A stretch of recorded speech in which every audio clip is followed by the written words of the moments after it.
Morning children, welcome to the second part of this lesson, Taro's Reward. We have already completed up to 4 paragraphs. Let's begin from paragraph 4.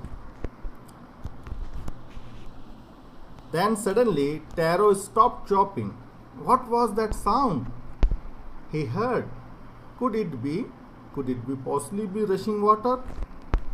So when Taro stopped chopping the wood, he heard a sound. What kind of sound he heard?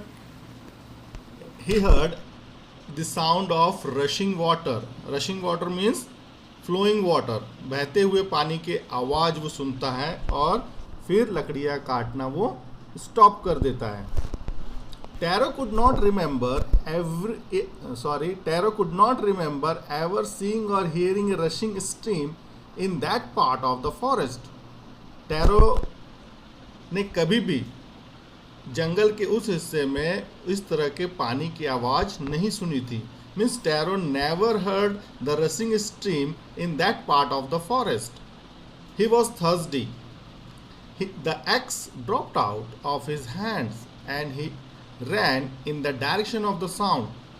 As you know, he was chopping the trees from a long time. He become thirsty. उसे प्यास लग जाती है.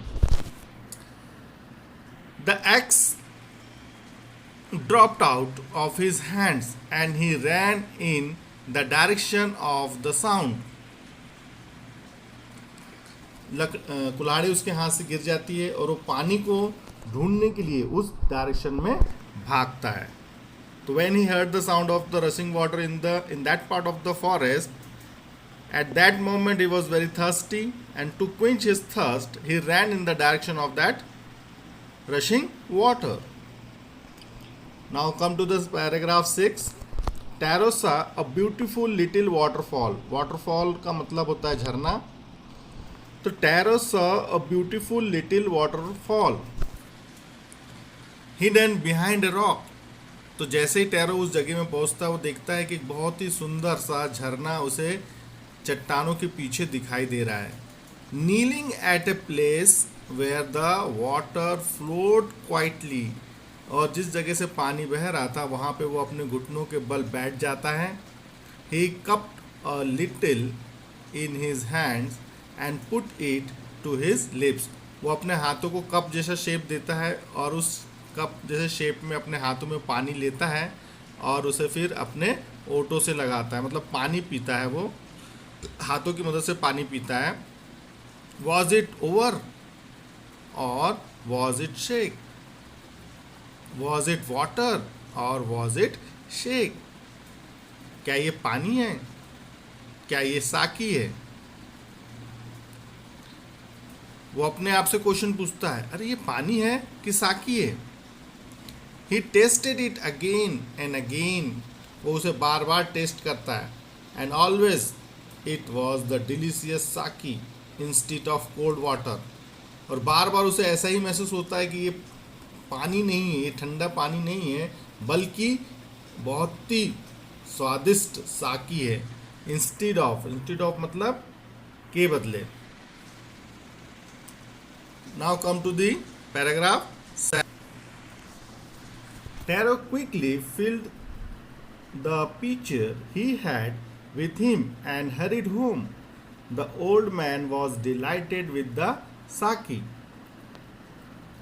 Taro quickly filled the pitcher. Pitcher means क्या होता है? A pot usually made of mud. जैसे कि मटके होते हैं या पानी भरने के लिए आपने देखा होगा, जैसे ये इसके पास ये दिख रहा है आपको, ये तो इसे क्या कहते हैं? pitcher. तो Taro quickly filled the pitcher. Taro ने जल्दी जल्दी अपना जो pitcher था, जो उसका पास जो बर्तन था, उसको उसने भरा. He had with him and hurried home. और उसे लेकर वो सीधा घर की ओर भाग गया. The old man was delighted with the sake. अब जैसे उसने वो साकी जो उसने भर के लाया था जंगल से, वैसे ही जैसे उसने अपने पिताजी को दिया है. The old man was delighted मतलब हैप्पी. जैसे ही ओल्ड मैन ने उसे पिया साकी को तो वो बहुत बहुत खुश हुए. After only one swallow of the liquid, he stopped swearing and did a little dance. It will dance in the middle of the floor. तो उनकी खुशी का ठिकाना नहीं रहा। जैसे ही उन्होंने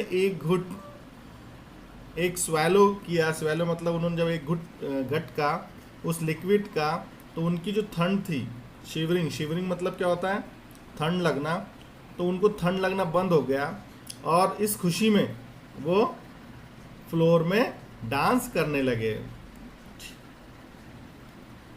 आई hope you are getting the points and understanding the lesson. Now 8th paragraph. That afternoon a neighbor stopped by for a visit. Taro's father politely offered her a cup of sake. That afternoon a neighbor stopped by for a visit. अब क्या हुआ, उसी afternoon, उसी दोपहर में उनके एक पड़ोसी थे जो उनके घर मिलने के लिए आ गए। तो टैरो के पिताजी ने politely offered her a cup of साकी। तो जो औरत मिलने आई थी, जो महिला उन घर में मिलने आई थी, उस महिला को टैरो के पिताजी ने बड़े ही आदर भाव से पोलाइटली क्या किया, एक कप साकी दे दी, जो टैरो ने जंगल से लाया था। क्योंकि कोई भी मेहमान आते तो हम लोग कुछ ना कुछ उन्हें पीने के लिए देते हैं। अब टैरो के घर में वो साकी था, तो उन्होंने उस महिला को भी वो टेस्ट कराया। The lady drank it. जब महिला ने उसे पिया, ग्रीडीली, ग्रीडी मतलब लालची होकर, as if desiring more and more. Greedily मतलब होता है और मांगने की इच्छा होना या और पीने की इच्छा दिखाना। तो उस लेडी ने उसे ग्रीडीली पिया and thank the old man. और टैरो के पिताजी को उन्होंने धन्यवाद बोला। Then Taro told her the story of the magic waterfall. अब टैरो ने खुशी खुशी में पूरी बातें उस महिला को बता दी कि वो किस तरह से ये वाटरफॉल उसको जंगल में मिला, जो मैजिक वाटरफॉल था, जहाँ से पानी नहीं बल्कि ये साकी बह रहा था। तो thanking them for the delicious drink she left in a hurry. और जैसे ही उसने ये बात सुनी कि ऐसा कोई झरना है जो साकी दे रहा है, तो उसने जल्दी से उनको धन्यवाद बोला और जल्दी जल्दी उस ड्रिंक को फिनिश किया और दौड़ते हुए वहाँ से चली गई, जल्दबाजी में घर से निकल गई। By nightfall she had spread the story throughout the whole village. अब जब उस महिला को ये बात पता चल जाती है, तो ये बात पूरे गांव वालों तक फैल जाती है। This is the story of that sake. When the lady heard or know about that sake, she spread the news in the whole village. That evening there was a long procession of visitors to the woodcutter's house. अब उस दिन क्या होता है, उस शाम को जैसे ये बात पूरे गांव में फैल जाती है, पूरे के पूरे गांव वाले का एक प्रोसेशन मतलब क्या होती है, जुलूस, ठीक है, एक के पीछे एक लोग चलना। तो वैसे ही सब लोग अपने घर से उस वुडकटर के घर में, मतलब टैरो के घर के सामने आ जाते हैं। Each man heard the story of the waterfall and took a sip of the sake. फिर लोग उनसे मांगते हैं कि हमें भी पिलाओ, हमें भी पिलाओ। तो वो वहाँ पे भी टेस्ट करते हैं टैरो के घर में। तो in less than an hour the pitcher was empty. अब क्या हो गया, इतने सारे लोगों को पिलाने के बाद जो बर्तन था वो क्या हो जाता है, खाली हो जाता है, एम्प्टी हो जाता है। Next morning Taro started for work even earlier than the morning before. अब अगले दिन भी टैरो बहुत जल्दी ही जंगल में पहुंच जाता है। He carried with him the largest pitcher he own. अब वो घर से और बड़ा बर्तन ले जाता है, ठीक है, और बड़ा पिचर ले जाता है ताकि वो ज़्यादा साकी जंगल से ले आए। For he intended first of all to go to the waterfall. और इस आशा से जाता है कि सबसे पहले कहाँ जाएगा, जंगल में सबसे पहले उसी वाटरफॉल में जाएगा, फिर बाद में लकड़ी काटेगा। When he reached it, और जब वो वाटरफॉल के पास पहुंचता है, he found to his great surprise all his neighbor there. They were carrying pitchers, jar, buckets anything they could find to hold the magic sake. अब वहाँ जाने के बाद वो क्या नज़ारा देखता है कि उससे पहले ही पूरे गांव वाले और उनके घर में जो भी बर्तन अवेलेबल था, चाहे वो पीचर हो, जार्स हो, बकेट हो, वो सब लेकर वो उस वाटरफॉल के पास आ गए हैं। Then one villager knelt and held his mouth under the waterfall to drink. He drank again and then shouted angrily, "Water, nothing but water." Other also tried, but there was no sake, only cold water.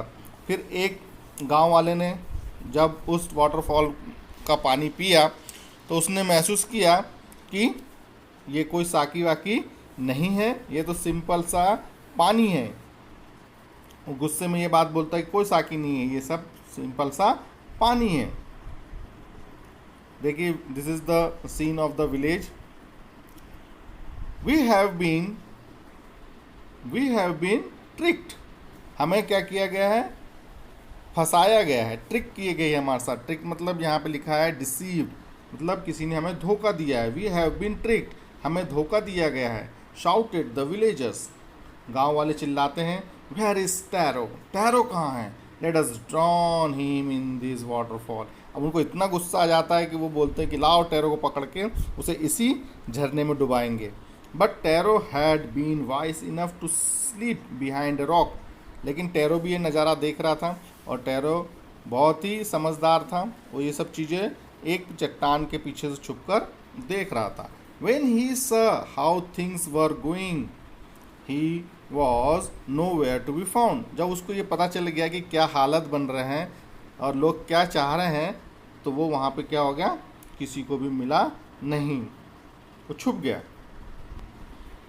Muttering their anger and disappointment. अब लोग अपने गुस्से के बड़बड़ाते रह गए। Muttering मतलब speaking अनक्लियरली, बड़बड़ाना। तो लोग गुस्से में बड़बड़ाते रह गए और अपनी निराशा के साथ the villager left the place one by one. और फिर सभी लोगों ने एक एक करके वो झरना छोड़ दिया और सब वापस वहाँ से गांव की ओर चले गए।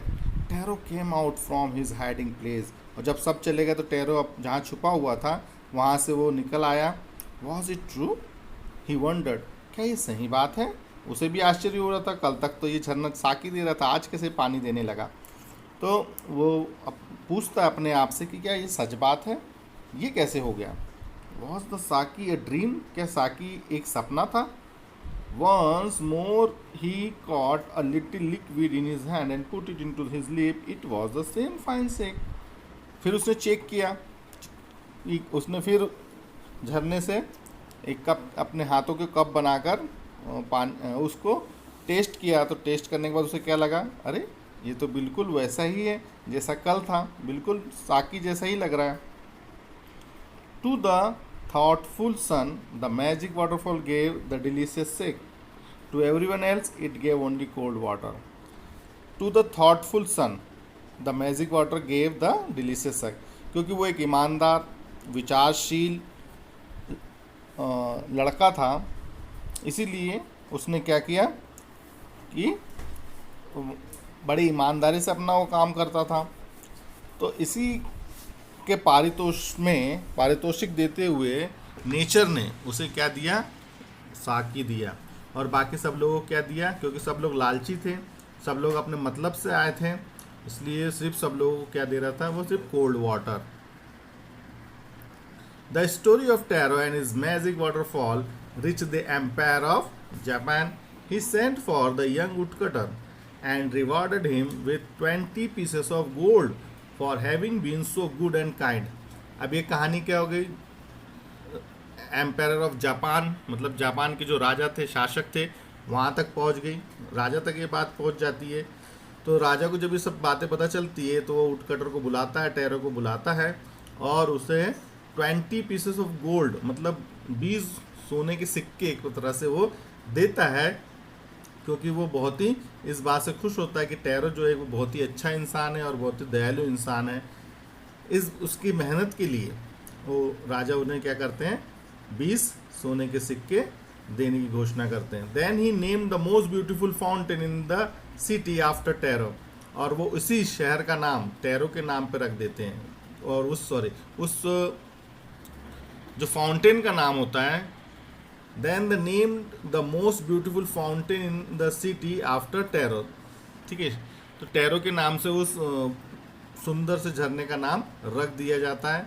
This said the emperor was to encourage all children to honour and obey their parents. इसलिए क्योंकि राजा कहते हैं कि हर एक बच्चे को अपने मम्मी पापा का सम्मान करना चाहिए ताकि उन्हें भी अच्छा फल नेचर और प्रकृति दे सके, भगवान दे सके भविष्य में. इसीलिए हर एक बच्चे को क्या करना चाहिए, अपने मम्मी पापा की सम्मान करना चाहिए, रिस्पेक्ट करनी चाहिए. तो this is the moral of the story where a good human being, a thoughtful son who is always thinking about his parents ultimately get a surprise gift from the nature. You will also get things in the future which is more worth if you do a great respect or to show a great respect towards your parents. Okay children, hope you have understood this lesson, and please do the question answer of the lesson which I have provided in Google Classroom. Thank you very much. Good day and keep studying.